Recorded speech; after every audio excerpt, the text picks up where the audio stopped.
São 8 horas 23 minutos e você acompanha o Jornal Bom Dia pela 87,9 FM e também pelas nossas redes sociais.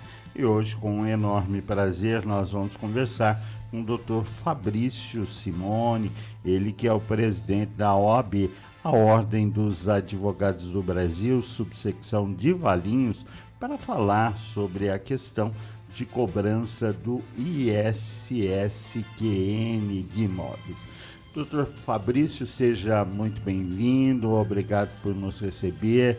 Bom dia. Bom dia, Fernando. Obrigado a você pelo convite, por esse espaço que você sempre dá pra gente. Bom dia ao ouvinte aí que nos escuta e espero trazer informações aí esclarecedoras para a população. Doutor, primeiro vamos saber o que é o ISSQN de imóveis. É um tributo, não é? Exato. Por favor, nos explique. Definindo aí as letrinhas, né? Imposto sobre serviço de qualquer natureza. Então, é um imposto criado sobre qualquer serviço utilizado que a gente contrate. Dentro da nota fiscal é preciso que seja colocado uma alíquota e esse imposto é destinado ao nosso município. Neste caso em específico, ele está sendo cobrado sobre os serviços eventualmente prestados sobre a construção civil, ou seja, por tudo aquilo que foi feito em cima de uma construção de um imóvel. Basicamente é isso, bem resumidamente é isso.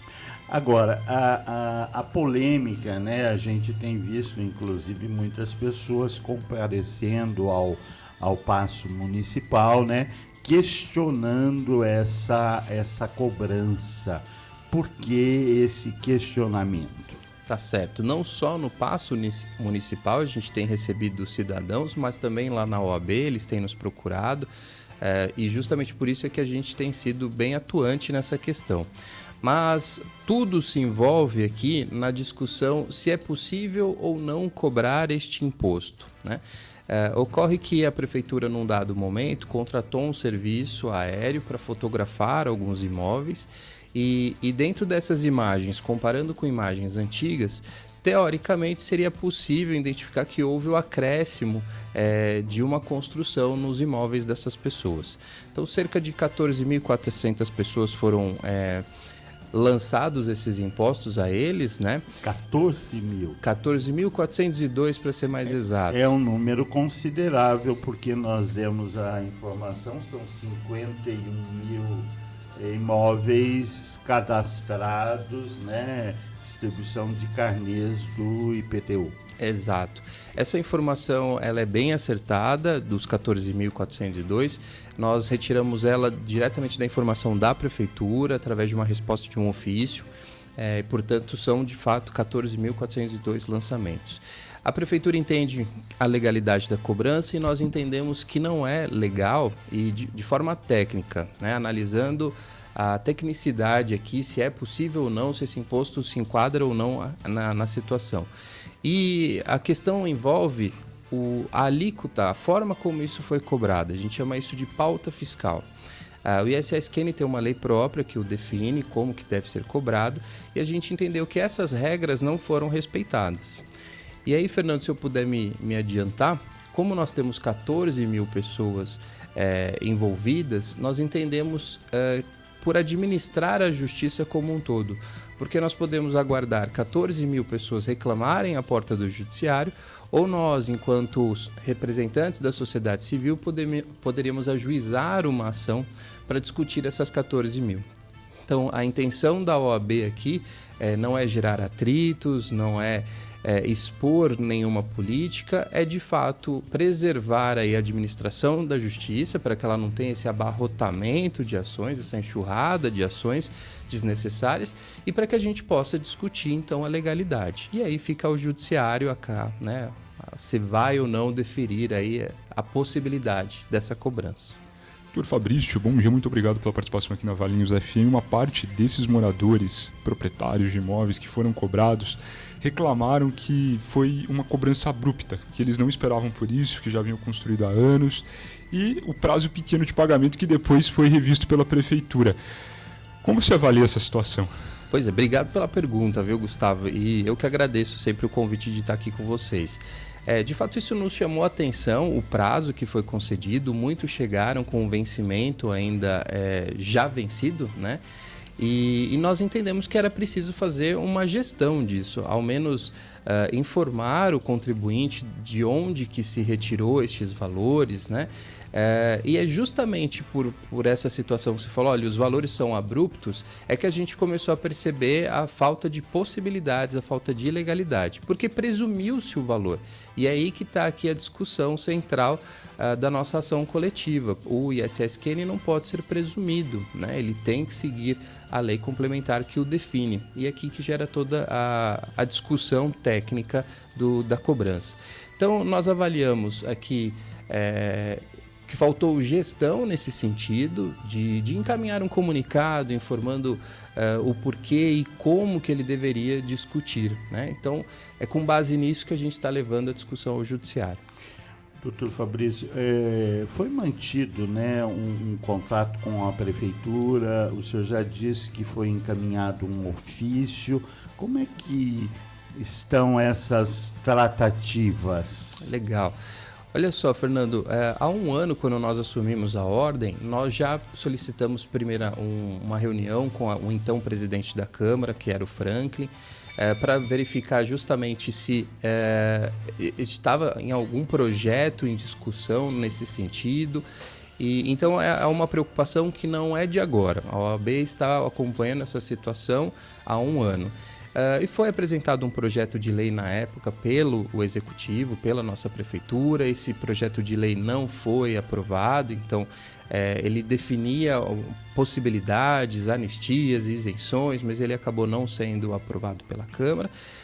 E por fim, no início deste ano, nós tivemos a surpresa então desses lançamentos. De imediato, assim que nós tomamos conhecimento, recebendo o público em nossa porta, né, pedindo auxílio, nós encaminhamos um ofício informando que a gente faria a ação pública, né, coletiva, para discutir, para evitar que 14 mil pessoas fossem à porta do judiciário, e pedimos a eles que fizessem a suspensão dessas cobranças, uma, para que o nome dessas pessoas não fossem incluídas na dívida ativa ou em algum cartório de protesto, né, e preservasse, portanto, aí, a saúde financeira do cidadão. Até que a gente discuta isso judicialmente, já que existe aí uma questão técnica que permeia a situação. Então, nós tivemos uma resposta do secretário Lopes, que sempre foi muito atencioso conosco, inclusive, isso precisa ser ressaltado. E, portanto, não saberia lhe informar se por conta deste ofício é que houve a prorrogação, como o Gustavo mencionou, que ficou até março, né, esses vencimentos. Doutor Fabrício, a Prefeitura deu aí a possibilidade de contestação até um prazo de 30 dias da data de vencimento. Exato.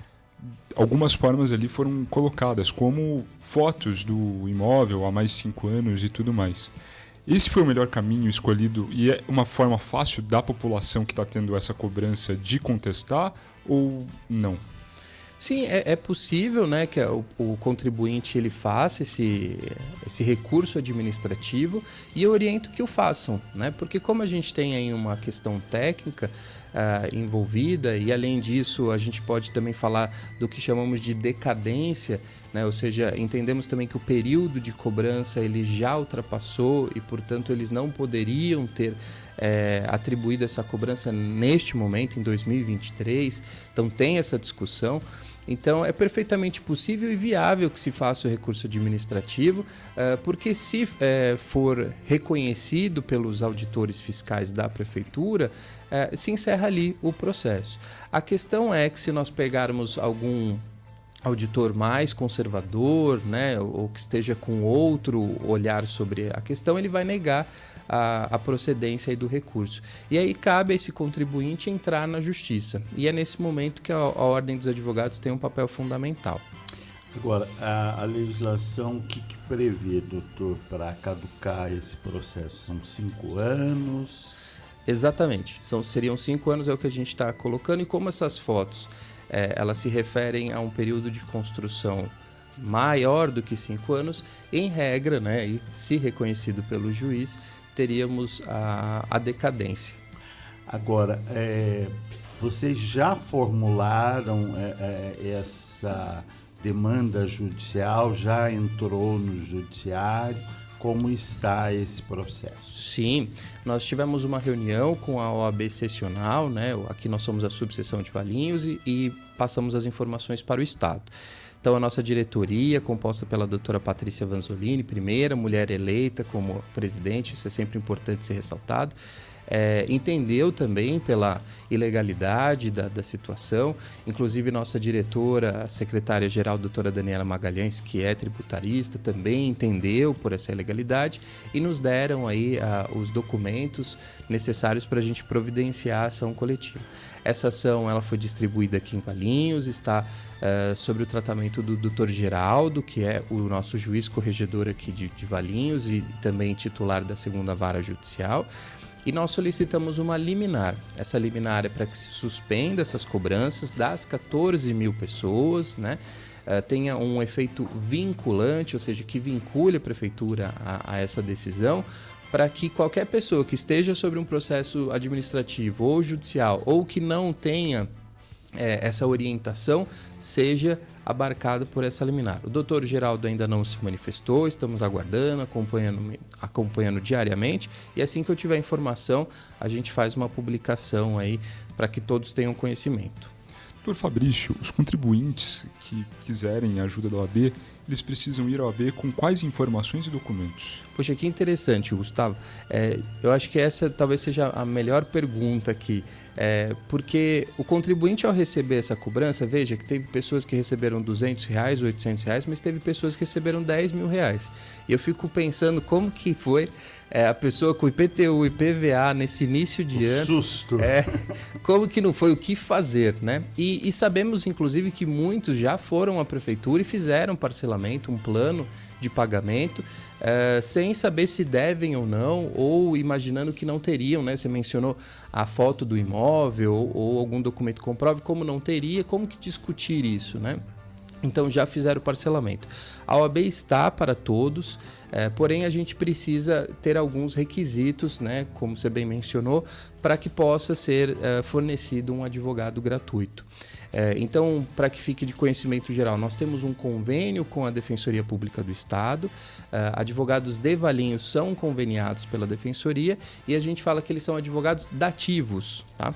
Para você ter esse benefício, é preciso agendar um horário na OAB presencial, nós funcionamos das 8 às 5 da tarde. O nosso WhatsApp, que hoje talvez seja a maior ferramenta aí de comunicação, é o 3871-0755. Pode parecer engraçado ser um telefone fixo, mas é o nosso WhatsApp, 3871-0755.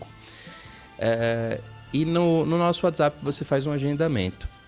É necessário que a pessoa informe a renda dela, comprove a renda. Então, com carteira de trabalho, com holerite, com declaração de imposto de renda, com extrato bancário, com extrato do cartão de crédito, enfim, são milhares de possibilidades. Ela demonstrando que há uma renda menor do que 3 salários mínimos por cabeça, né, o que a gente chama de per capita, é possível que ela tenha esse benefício da assistência judiciária. Por que eu digo que é possível? Porque existem outros requisitos. Seu patrimônio não pode ser muito maior, então é possível ter um veículo, mas ele tem que ter uma faixa de preço. Ou seja, a gente atende de fato quem precisa, né, e não fornecemos para qualquer pessoa que teria condições de ir no mercado de trabalho. São 8h37 e você acompanha o Jornal Bom Dia pela 87,9 FM, hoje conversando, né, com o Dr. Fabrício Simone, presidente da OAB, a Ordem dos Advogados do Brasil, subsecção de Valinhos, conversando, né, sobre a cobrança do ISSQN de imóveis. E você, nosso ouvinte, se tiver alguma dúvida, alguma questão, pode ligar. O nosso telefone é o 99609-1059. Doutor Fabrício, essa é uma questão, inclusive, social, né? Porque a gente sabe que muitas pessoas, principalmente de baixa renda, acabam fazendo os chamados puxadinhos, né? E que através das fotografias isso foi registrado, e aí entra a questão social que precisa também ser observada. Com certeza, Fernando. Você toca num ponto muito interessante, né? A gente tem esse olhar para a sociedade, principalmente para aqueles que mais necessitam. Então, se nós pegarmos quem foi os principais afetados dentro dessa milhagem, né, dessas 14 mil pessoas, certamente nós teremos São Bento do Recreio, que é um bairro mais popular, Beira-Rio, Portugal, enfim. E aqui sem qualquer discriminação, mas porque são pessoas onde tem uma necessidade maior de fazer um acréscimo, né? Então, a filha que casou e foi morar dentro de casa, ou que teve mais um filho e precisou construir mais um cômodo. A avó que acolhe o neto, né? Exatamente, você vai precisando ter mais um cômodo, né? Então, de fato, essas são as pessoas que mais sofreram com esse lançamento. E aí nós pensamos, essas pessoas certamente recebem algo similar a um salário mínimo, ou, né, próximo dele. Como pagar uma dívida onde o dinheiro já está contado? Então, o nosso olhar é para ele. Tem aqui todo um cunho social para a defesa desse cidadão, que certamente, vejamos, o imposto sobre serviço é pela contratação do serviço. Mas e se este cidadão quem providenciou o seu próprio acréscimo? Né? Que muitas vezes acontece, né? Faz um mutirão com o vizinho, com um amigo, e aí acaba construindo aquele quarto, aquele cômodo a mais. Exatamente. Então, essa pessoa, ela não deveria ser tributada e foi, né? É óbvio que ela teria outros tributos se assim fizesse, pela compra do material, por outra situação. Mas se ela, quem de fato realizou o serviço, não teria o imposto sobre o serviço, porque ele não foi contratado, ele foi realizado autonomamente, né? Então é com esse olhar mesmo social que a gente entrou com essa ação coletiva, porque essas pessoas talvez não chegará a informação de como elas devem proceder. Veja que a gente pode ter pessoas analfabetas, e como que a gente vai falar para ela entrar com recurso administrativo, né? Então é na proteção delas que a OAB tem agido também. Doutor Fabrício, além desse serviço específico para a construção de imóveis e a cobrança aí do SSQN, quais outros serviços a OAB oferece para a população? Serviços para a população, basicamente, é assistência judiciária, Gustavo, né? Nós temos outras ações indiretas. Então, nós temos uma questão social, por exemplo, arrecadação de leites para o Recanto dos Velhinhos, que nós vamos providenciar. Fizemos arrecadação de absorventes no Agosto Lilás para doar para as mulheres de rua, arrecadação de alimentos, nós doamos para a Casa de Pedro, que também é um grupo fraterno aí que ajuda cerca de 16 famílias em situação de pobreza. Então, o nosso serviço em prol da sociedade seria esse. Os demais são serviços para advocacia, porque afinal a gente precisa também reconhecer que nós somos um órgão de classe dos advogados em proteção a eles. Então aí teríamos parcerias para advogados, contratação de escola de inglês, de escola para o filho, contraturno, a gente dá essa assistência para o advogado. Mas para a população em específico seria assistência judiciária e os nossos trabalhos sociais. E a OAB tem uma atuação muito direta com relação ao plano diretor também, né, doutor? Com certeza. Há uma comissão específica que acompanha o legislativo e tem sido bastante atuante. Sim, obrigado até pela pergunta, viu, Fernando? Porque nós temos a Comissão de Meio Ambiente e Urbanismo, hoje presidida pela doutora Sandra Rangel, e nós fizemos um trabalho muito primoroso no ano passado, combatemos aí o que a gente entendeu como excessos no plano diretor, participamos das audiências públicas, participamos das reuniões, fizemos as nossas manifestações contrárias àquilo que entendemos que não poderia ser aprovado, né, dentro de uma técnica também, e aqui sem qualquer cunho político ou partidário, justamente pensando na sociedade valiense, e continuamos acompanhando, né? Hoje o plano está na Câmara de Valinhos, já nos nos permitimos solicitar aos vereadores que nos permitam, junto com essa comissão, marcar uma reunião com eles e passar aquilo que entendemos que fere o nosso meio ambiente ou que fere a técnica aqui do plano diretor. Inclusive aqui só a título de exemplo, nós conversamos bastante com o secretário Galasso a respeito da acessibilidade das pessoas com deficiência. Isso é uma preocupação nossa, então veja que a gente de fato tem atuado no plano diretor e continuamos acompanhando, porque agora é só mais uma fase, né? Esperamos, né, que essa fase termine, né? Porque já estamos atrasados com esse plano diretor. E a nossa expectativa é que esse ano seja, né, efetivamente concluído e votado.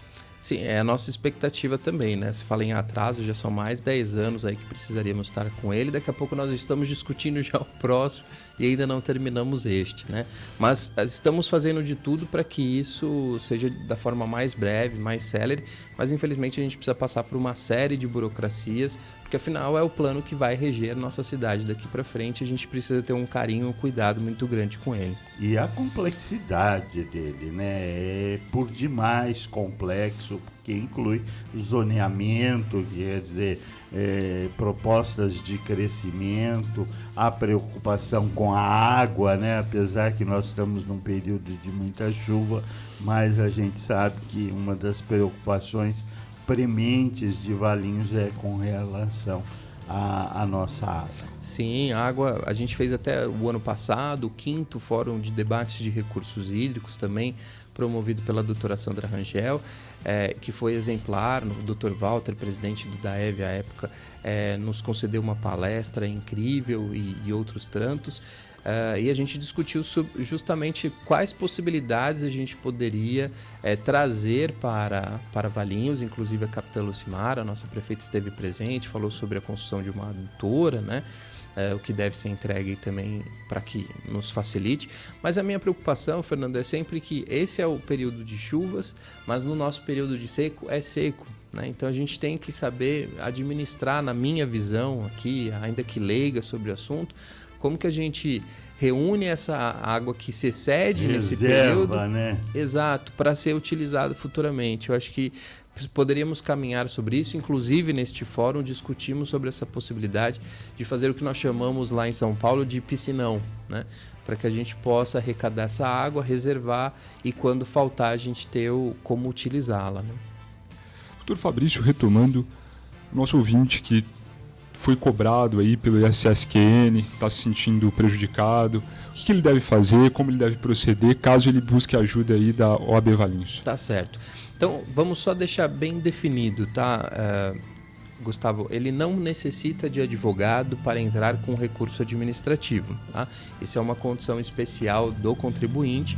Então, aquele que se sentir lesado pode procurar a prefeitura e ali narrar as suas razões pela qual ele entende que não poderá ser cobrado. Esse prazo se encerra quando, doutor? Foi dado 30 dias, né? Eu não me recordo a data correta, mas isso quer dizer que ele não depende disso para entrar com uma ação judicial. Tá? Uma situação não depende da outra. Ele pode apresentar esse recurso no Paço Municipal. Exatamente. A questão é que no judiciário ele terá uma maior discussão, uma maior complexidade, terá um advogado lhe assistindo, um juiz definindo se está certo ou errado. Então, lhe trará maior segurança nos próximos passos. Mas o recurso administrativo ainda assim é importante e ele tem uma celeridade, porque o recurso administrativo vai ser julgado por um auditor fiscal. Se procedente, ou seja, se falar de fato, as suas razões estão corretas, encerra por ali. A grande questão que eu queria chamar a atenção, Gustavo, sobre sua pergunta, é daqueles que pagaram e querem o dinheiro de volta, a restituição. A gente chama isso de indébito na justiça, né? Isso é possível, porque uma vez que a gente reconheça que é ilegal tecnicamente essa cobrança, é possível que ele tenha esse retorno. Mas neste caso, ele precisaria da justiça, porque somente o juiz pode declarar a devolução, uma vez que ele tem que declarar qual vai ser a correção e qual vai ser os juros que vai ser aplicado nessa devolução. Então, ainda assim, aqueles que fizeram um plano de parcelamento, ou aqueles que já pagaram e entendem que isso foi indevido, podem recorrer aí somente à justiça, não ao recurso administrativo. Lembrando, né, doutor Fabrício, que há uma ação coletiva que a OAB já ingressou e que está no aguardo aí da liminar. Exatamente. Nós tivemos o auxílio do Dr. Ederson Valêncio, isso é muito preciso ser colocado. Ele é um grande tributarista, conhecedor da área e já tinha muita experiência, então a gente o chamou na nossa literatura jurídica, chama amicus curiae.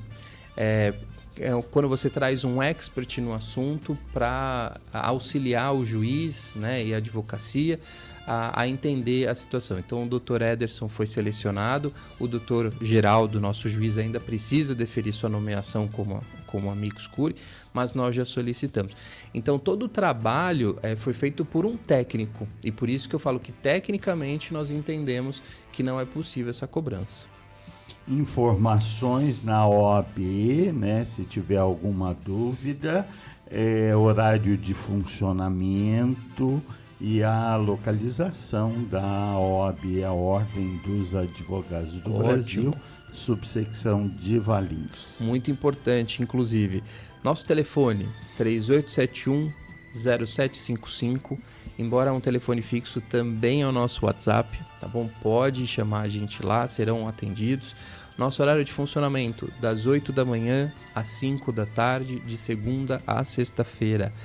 Nosso site, www.oabsp.com.br/org.br/Valinhos, e o nosso endereço, Avenida Joaquim Alves Correia, número 3809, desculpa. Atrás do fórum, muito próximo da Festa do Figo, embaixo do CREA, embaixo da Câmara. Estou dando todas as referências aqui para não ter como se perder. Rosa e Amor. Rosa e Amor, estamos ali do lado. Escoteiros, Associação dos Médicos, estamos ali. Tem uma representação muito forte em toda a região. Exatamente, né, exatamente. Mas não deixe de nos procurar. Nós fazemos o filtro, se é possível, não é possível, o deferimento, a ação, o objeto, a gente faz o filtro lá. Mas eu prefiro que a gente tenha um excesso de atendimento do que essas pessoas fiquem na dúvida se pode ou não pode. Perfeitamente. Doutor Fabrício, muito obrigado pela sua participação. Nos colocamos sempre à disposição, né? Respeitamos muito a OAB, a gente sabe do trabalho que tem em todo o Brasil, né? Então nos colocamos sempre à disposição. Muito obrigado, um bom dia ao senhor. Eu que agradeço, Fernando, Gustavo, pelo convite, pelo espaço. De fato, o nosso trabalho ele é silencioso, mas não é porque é silencioso que a gente não está lá. Muito pelo contrário, a gente está sempre alerta para as questões sociais. Muito obrigado pelo espaço. Nós é que agradecemos. São 8h51. Nós vamos fazer um